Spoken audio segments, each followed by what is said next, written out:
À 70 ans, l'épouse de Nicolas Sarkozy admet « Mon mari est sur le point de quitter ce monde ». Les plus grandes tristesses de Nicolas Sarkozy ne se limitent pas à l'échec de son mariage avec Cécilia, mais incluent également des traumatismes d'enfance, des échecs politiques et des scandales judiciaires qui ont éclipsé son héritage. Ces facteurs combinés aux pressions de la vie publique ont créé le portrait complexe d'un homme à la fois ambitieux et vulnérable. Sarkozy est né dans une famille de la classe moyenne parisienne de Paul Sarkozy, un aristocrate immigré hongrois, et d'André Mallat, une Française d'origine juive grecque. Ses parents ont divorcé quand il avait 4 ans et Paul était largement absent de la vie de ses enfants, ne les voyant que 2 fois par mois le week-end. Dans son autobiographie Témoignage 2007, Sarkozy écrit que la distance de son père a façonné sa personnalité, le faisant se sentir inférieur à ses camarades de classe plus riches et plus grands. Il a dit un jour « Ce qui a fait de moi ce que je suis aujourd'hui est la somme totale des humiliations que j'ai subies dans mon enfance. » L'absence d'affection de son père, combinée à la pression de porter un nom étranger dans la société française, a nourri chez Sarkozy une ambition féroce de faire ses preuves, mais a également laissé de profondes cicatrices émotionnelles. Le décès de sa mère, André alias Dadu, en 2017, fut une autre grande tristesse. André est une femme forte, élevant seule 3 frères Sarkozy après un divorce, étudiant le droit et devenant avocate pour être indépendante. Sarkozy a dit un jour qu'il lui devait tout et que c'était elle qui l'avait élevé dans tous les sens du terme. Lors de ses obsèques à l'église Saint-Jean-Baptiste de Nil-sur-Seine, Sarkozy est apparu pensif aux côtés de son épouse Carla Bruni et de sa fille Julia, témoignant clairement de sa profonde perte. Carla Bruni a écrit sur Instagram qu'elle sentait la tristesse de mon mari remplir mon cœur. La carrière politique de Sarkozy a été un véritable parcours de montagne russe, avec de grands succès mais aussi des échecs douloureux.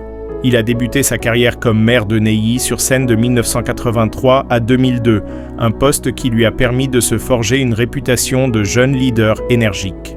Il a ensuite été ministre du Budget 1993 à 1995, ministre de l'Intérieur 120 à 1204, 1005 à 1007 et ministre des Finances 100 à 1005 avant de devenir président en 100 après avoir battu la candidate du Parti socialiste Ségolène Royal. En tant que président, Sarkozy a conduit la France à travers la crise financière mondiale de 2008 en faisant passer des réformes telles que le relèvement de l'âge de la retraite de 60 à 62 ans, l'assouplissement de la loi sur le travail de 35 heures et la refonte du système fiscal pour encourager les heures supplémentaires. Il a également joué un rôle majeur sur la scène internationale en dirigeant la réponse de l'Europe à la crise économique et en organisant les sommets du G20. La nomination de personnalités comme Rachida Dati, première ministre de la Justice nord-africaine, et Bernard Kouchner, un socialiste au poste de ministre des Affaires étrangères, a fait tomber les barrières politiques traditionnelles. Cependant, le mandat de Sarkozy a également été marqué par une baisse de confiance du public. 1 an seulement après son entrée en fonction, son taux d'approbation est passé d'un record d'environ 30%, en grande partie à cause de comportements jugés inappropriés pour le rôle de président, comme l'utilisation du téléphone lors de rencontres avec le pape ou des disputes avec le peuple. Son mariage avec Carla Bruni, tout en créant d'une image glamour, lui a également valu le surnom de président bling bling en raison de son style de vie somptueux. Lors de sa campagne de réélection de 2012, Sarkozy a été critiqué pour sa stratégie de droite, ciblant l'immigration et les questions religieuses, ce qui lui a valu d'être accusé d'inciter aux tensions sociales. Il a perdu face à François Hollande de 3,2%. La plus grande tristesse de la carrière de Sarkozy a peut-être été les scandales judiciaires qui ont terni sa réputation. Il a été reconnu coupable de 2 affaires de corruption distinctes. Le premier concernait sa tentative de corruption du juge Gilbert Azibert pour obtenir des informations sur une enquête sur le financement d'une campagne électorale, ce qui lui a valu une peine de 3 ans de prison, dont 2 avec sursis. La deuxième affaire concernait des dépenses excessives lors de sa campagne de réélection de 2012, avec une peine d'1 an de prison à purger à domicile avec un bracelet électronique. En 2023, il a perdu son appel dans une affaire de corruption et en 2025, il est confronté à un autre procès pour avoir prétendument reçu un financement illégal de Moammar Kadhafi pour sa campagne électorale de 2007. Ces accusations ont non seulement terni son héritage politique, mais lui ont également donné le sentiment donné d'avoir été trahi par le système juridique qu'il a autrefois servi. Dans une interview accordée à TF1 en 2021, Sarkozy a qualifié les verdicts de injustice et a déclaré qu'il continuerait à se battre pour laver son nom. La vie de Nicolas Sarkozy a été une série de défis difficiles allant des difficultés personnelles aux pressions politiques et juridiques. Ces défis l'ont non seulement façonné en tant que personne, mais ont également profondément influencé sa façon de diriger et de gérer l'échec. Comme mentionné, l'enfance de Sarkozy a été marquée par l'absence de son père et par un sentiment d'insécurité quant à ses origines et son apparence. Fils d'immigrés hongrois, Sarkozy était souvent taquiné par ses amis en raison de son nom étranger et de sa taille modeste.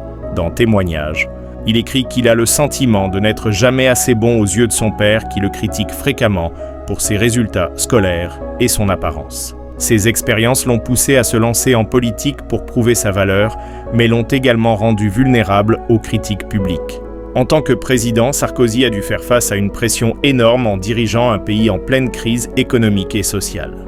La crise financière mondiale de 2008 a fait grimper le chômage en France, atteignant son plus haut niveau en 12 ans à la fin de son mandat. Ces réformes, bien que considérées comme nécessaires, ont rencontré une forte opposition publique, en particulier les réformes de l'âge de la retraite et du droit du travail. Les manifestations de masse qui ont eu lieu à travers la France en 2010 ont renforcé son image de leader diviseur. Dans une interview accordée en 2012 à The Independent, Sarkozy a été décrit comme une victime de la crise financière et de sa propre soif de pouvoir. Les scandales judiciaires ont été l'un des plus grands défis de la vie de Sarkozy. En plus des peines prononcées en 2021, il fait également l'objet d'une enquête pour avoir prétendument reçu de l'argent de la Libye lors de sa campagne électorale de Pau. 2007, l'affaire remonte à 2011, lorsque le fils de Kadhafi avait accusé Sarkozy d'avoir reçu des millions d'euros de son père. Bien que Sarkozy ait fermement nié ces allégations qualifiant les preuves de fabriquées par des responsables libyens cherchant à se venger de la chute du régime de Kadhafi, l'affaire a gravement porté atteinte à sa réputation. Le procès de 2025 impliquant de nombreux anciens collaborateurs et conseillers est le prochain défi auquel devra faire face Sarkozy.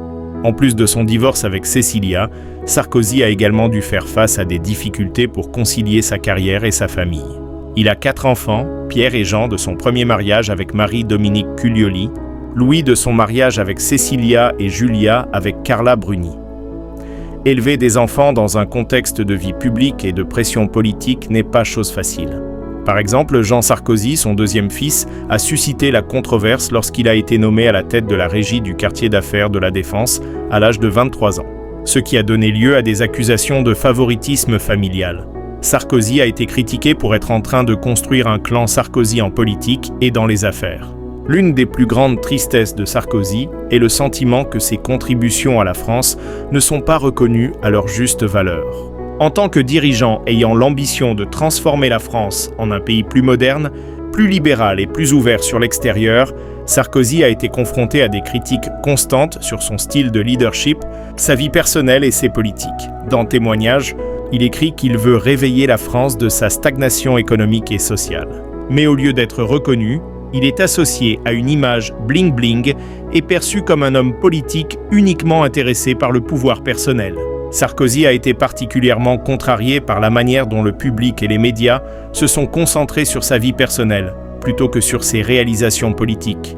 Le divorce avec Cécilia, bien qu'il n'ait pas affecté sa cote de popularité dans les sondages de 2007, est devenu le centre d'articles et de commentaires, éclipsant ses efforts de réforme économique et sécuritaire.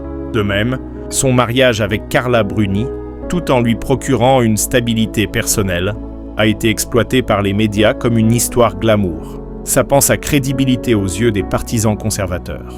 Dans une interview accordée au Télégraphe en 2021, Sarkozy a déclaré « Je ne recherche jamais l'affection, mais j'aimerais être jugé sur ce que j'ai fait pour la France, pas sur ce que j'ai fait dans ma vie privée. » Une autre déception fut la défaite à l'élection présidentielle de 2012. Sarkozy estimait que son programme de réforme, bien que controversé, était nécessaire pour mettre la France en concurrence avec des puissances comme l'Allemagne.